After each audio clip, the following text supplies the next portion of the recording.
Salve, this is Tokyo Demon Bride Story Recap Review for Chapters 13, 14, and 15. And we're going to start with Chapter 13. And Chapter 13 is Out of Control Zombie Girl Scientist.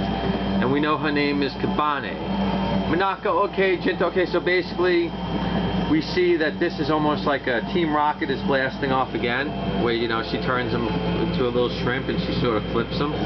You can see she's pretty tough, Kanabe. She also has an axe. You could say an axe to grind at times.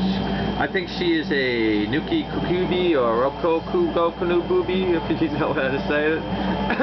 So anyways, this chapter basically, she's trying to find the thing that the grandfather gave him. He talks about being the sacred blood and all this other stuff, and the tape snaps. It's almost like the Evil Dead when they're playing the tape, when he's talking to the Necronomicon. And it looks like she's missing an eye, because you see, look, see she has that eye open, but she never has the other eye open. So I think she only has one eye, or something like that. So yeah, Kanabe, she's basically like a scientist from the other world, and she can't remember who she is, so maybe that's linked to her eye. She has all these inventions.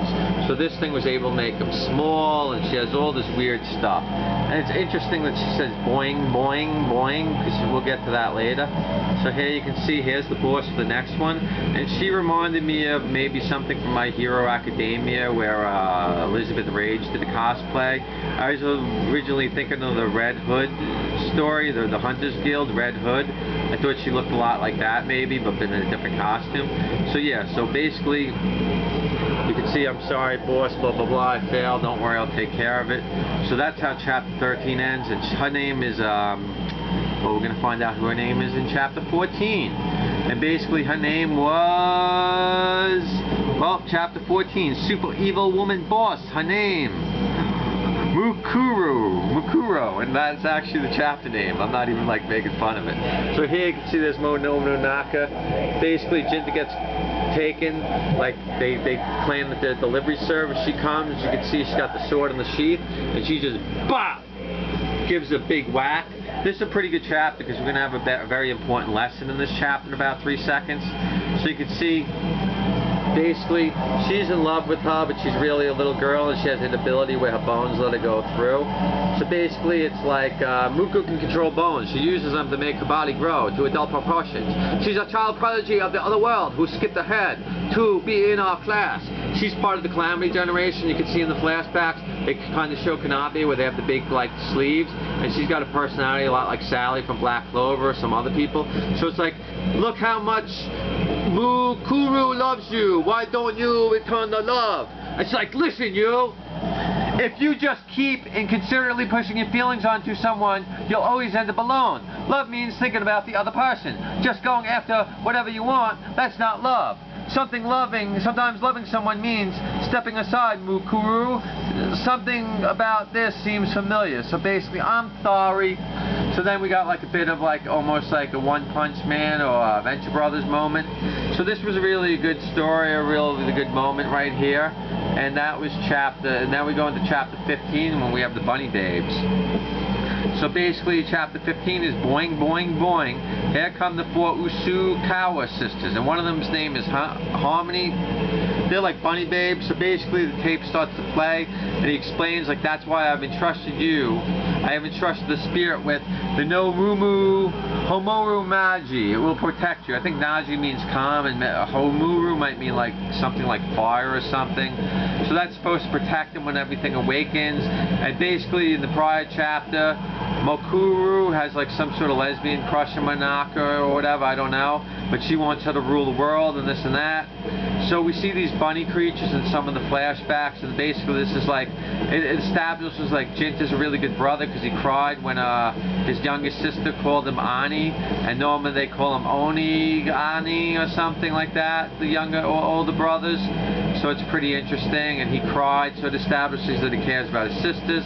So then we see, I could eat you up, and it's like, Matsuri, yes, a life of being constantly pursued by spirits. That is our family's fate. So you can see that's like something out of like The Thing, or like, you know, Men in Black, or that kind of stuff, or like a lot of stuff like Evil Dead. You can see, so that's some sort of spirit. They took a sister. They had seen Keroru at like the bazaar, you know, she's so stupid. She asked if they know Manaka. So then, who knows? That was how that like kind of tipped them off. But you could see they know something's up. He could tell that's not his sister, but it's wearing his sister's jacket, so he kicks her ass.